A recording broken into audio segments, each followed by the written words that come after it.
The morning sun cast its golden light over Sonioni, a bustling town in Ghana, as Manu walked along the dusty roadside. His shirt, once white, had faded to a pale beige, and his sandals flapped noisily as he moved. He had been out since dawn, knocking on doors and asking for work, but every house had the same response: "Sorry, there's nothing."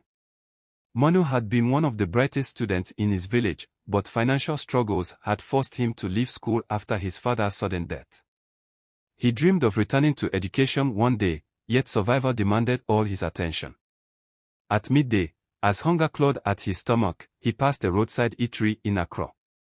The smell of jollof rice and fried chicken wafted into the air. Desperate, Manu swallowed his pride and approached a group of soldiers sitting at a table. "Please, sirs," he began hesitantly, his voice barely above a whisper. "I haven't eaten since yesterday. Can you spare some coins or leftovers?" The soldiers dismissed him with a wave, but one man at a corner table observed him quietly. Captain Kwame Danso, in his neatly pressed uniform, saw not just a hungry young man but someone with a quiet dignity that stood out even in his desperation. After the soldiers left, Captain Danso approached Manu. "Young man," he said, his voice firm but not unkind. "Do you want to work?" "Yes, sir," Manu replied quickly, his eyes lighting up with hope. "Meet me at my house tomorrow morning. I need someone to watch my gate and do my chores." Manu nodded eagerly. "Thank you, sir. May God bless you." Captain Danso's residence was in a well-guarded estate in the heart of Accra. When Manu arrived the next day, he was given a small room near the gatehouse, a crisp uniform, and clear instructions: keep the gate secure, log every visitor, and make sure you're always at your post. Manu threw himself into the job with unmatched diligence. He kept the gate and surrounding area spotless, learned the names and ranks of regular visitors, and greeted everyone with respect. Captain Danso was impressed. One evening, after returning from work, Captain Danso called Manu over. "Sit down, Manu," he said, pointing to a chair on the veranda. Manu hesitated. "Sir, I shouldn't. I insist." As Manu sat, the captain poured him a glass of water. "You're different from most people I've seen in your position," he began. "Where are you from?" "I'm from Sonioni, sir. I wanted to be a teacher, but after my father died, I had to drop out of school." Captain Danso nodded thoughtfully. "You're sharp. I can see it. If you continue like this, I'll see what I can do to help you beyond this gate." Manu's heart swelled with gratitude. He worked harder than ever, dreaming of the day he might wear a military uniform himself. Omasawa, Captain Danso's wife, was a striking woman in her mid-30s. Her dark, flawless skin and regal bearing turned heads wherever she went. She had married the captain young and enjoyed the comfort of her life, but lately, boredom had begun to creep in. It was during one of her lazy afternoons, while sitting on the balcony overlooking the gate, that she first took notice of Manu. His youthful energy and quiet demeanor intrigued her. "Manu," she called one day, as he trimmed the hedges. "Yes, madam," he replied, looking up with a respectful smile. "Why do you work so hard? Don't you ever rest?" Manu laughed nervously. "I have to earn my keep, madam. And hard work is all I know." Omasawa's laughter was light, but her gaze lingered on him a moment too long. Manu, sensing something unsettling, quickly excused himself. Over the weeks, her gestures grew bolder. She would accidentally brush against him as she passed, linger in conversations longer than necessary, and sometimes sit outside, watching him work. Manu told himself he was imagining things. She was the captain's wife, after all. Why would she be interested in him? One evening, while Captain Danso was away on a 3-day mission, Omasawa made her move. She called Manu into the house under the pretense of needing help with the curtains. As Manu climbed a stool to adjust them, she stood uncomfortably close. "Manu," she said softly, "do you ever think about me?" Startled, he froze. "Madam, what do you mean?"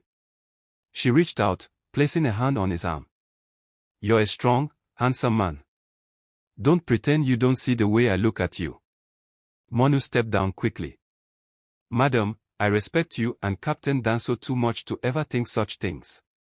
Please don't say that again. But Omasawa wasn't deterred. She moved closer, trying to embrace him, but Manu pulled away, shaking his head. I cannot do this. It would be a sin against God and a betrayal of the captain's trust. Humiliated by his rejection, Omasawa's admiration turned to fury. She screamed for help, accusing Manu of trying to force himself on her. When Captain Danso returned the next day, he didn't wait for explanations. Blinded by his wife's tears and the trust he had in her, he ordered Manu arrested. Nsawam prison was a harsh, unforgiving place. The air reeked of sweat and despair, and the guards treated inmates with little humanity. Manu's spirit, however, remained unbroken. It was here that he met Kofi Mensah, a former government minister who had been framed for fraud. Kofi was bitter and withdrawn, but Manu's unwavering faith and kindness began to break through his defenses. Why are you so hopeful in a place like this? Kofi asked one night. Because God is not limited by walls or chains, Manu replied. He has a plan, even when we cannot see it. The two men began praying together daily, and Manu became a source of strength for Kofi, even protecting him from prison gangs. Months passed in Nsawam prison, but the bond between Manu and Kofi Mensah deepened. The former minister, who had once been filled with bitterness and despair, began to change under Manu's influence. Manu's unwavering faith and calm demeanor were like a steady beacon in the harsh, chaotic prison environment. Manu, Kofi said one evening as they sat in the dim cell, if I ever get out of here, I promise I'll help you. I won't forget what you've done for me. Manu smiled faintly. God's plans are always perfect, Kofi. Just pray that we both find justice, in His time. Despite his circumstances, Manu continued to show kindness to those around him. He helped weaker inmates with tasks, offered words of encouragement to the hopeless, and even mediated disputes among prisoners. His reputation grew, and he became known as Nkwanhene, the King of Peace. One day, guards came to the cell with news that would change everything for Kofi Mensah. Evidence had surfaced proving that he had been framed for fraud. His name was cleared, and he was to be released immediately. Kofi wept as he hugged Manu. I will come back for you. I swear it. You are my brother now. Manu watched Kofi leave the prison gates with a mix of joy and sadness. Though he was happy for his friend's vindication, he was still left to face his own uncertain fate. As days turned into weeks, and weeks into months, Manu began to wonder if Kofi had forgotten him. Kofi Mensah's release brought him not only freedom but also an elevation in status. The public outcry against his wrongful imprisonment made him a symbol of resilience and justice. Within months, the president appointed him as the new Minister of Defense, putting him in charge of all military formations in Ghana. But the demands of his new position consumed Kofi's time and attention. He became a celebrated public figure, respected for his integrity and competence. Yet, in the back of his mind, there was always a nagging thought: Manu, the man who had saved him in prison, was still behind bars. One Sunday morning, Kofi was driving through Kumasi when he passed a small, crowded church. A hymn drifted through the open windows. Yesu mogyo no ito somo miho. Od miho yifoforo, eme mi nayankwa. The blood of Jesus washes me anew, giving me new life. The melody sent a chill through Kofi's body. It reminded him of the nights in Nsawam prison when he and Manu had prayed and sung together. He pulled over and sat in his car, tears welling in his eyes. I left him, Kofi whispered to himself. God forgive me. I must set things right. Kofi wasted no time. He ordered an investigation into Manu's case, speaking to witnesses and combing through records. It wasn't long before the truth surfaced. Omasawa's story was full of inconsistencies. Even one of the housemates confessed that she had seen Madam acting inappropriately toward Manu before the incident. Kofi personally saw to it that Manu's charges were dropped. A week later, Manu was released from prison, his name cleared. At the gates of the prison, Kofi stood waiting, a car idling behind him. When Manu stepped out, wearing the same threadbare clothes he'd arrived in. Their eyes met. "Kofi," Manu said softly, tears in his eyes. "My brother," Kofi replied, pulling Manu into a firm embrace. "I'm sorry it took me so long. But you're free now, and I won't let you suffer another day." Kofi brought Manu to his home in Accra, where he provided him with new clothes, a proper meal, and a fresh start. Soon after, he appointed Manu as his special assistant, a trusted position that made him the gatekeeper to one of the most powerful men in the country. Manu excelled in his role, using the same diligence and humility that had once impressed Captain Danso.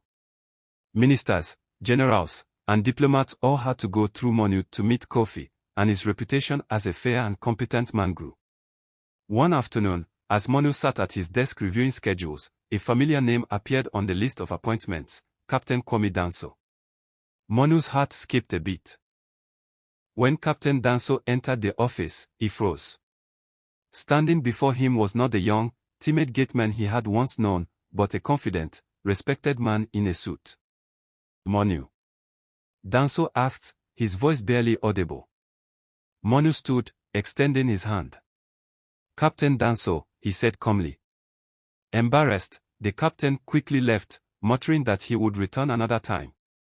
That evening, Captain Danso returned home early, troubled by his encounter with Manu. As he walked through the compound, he heard voices coming from the servant quarters. Peering through a window, he saw Omosawa in a compromising situation with the new gateman. Captain Danso collapsed onto a nearby bench, tears streaming down his face. The realization hit him like a blow: Manu had been innocent all along. The next morning, Captain Danso went to Kofi's office, asking to see Manu. When Manu entered, the captain stood, saluted, and then fell to his knees. "I wronged you," he said, his voice trembling. "I failed to see the truth. I let my love for my wife blind me. Please, forgive me." Manu gently helped him to his feet. "Sir, I forgave you long ago. What happened was painful, but it shaped me into who I am today. Let's put the past behind us." Word of Manu's story spread, becoming a powerful testament to integrity, forgiveness, and faith. Captain Danso, now humbled, became one of Manu's closest allies, and together, they worked to mentor young Ghanaians in leadership and integrity. Manu's journey from a humble gateman to a trusted advisor to the Minister of Defense became a symbol of hope across Ghana.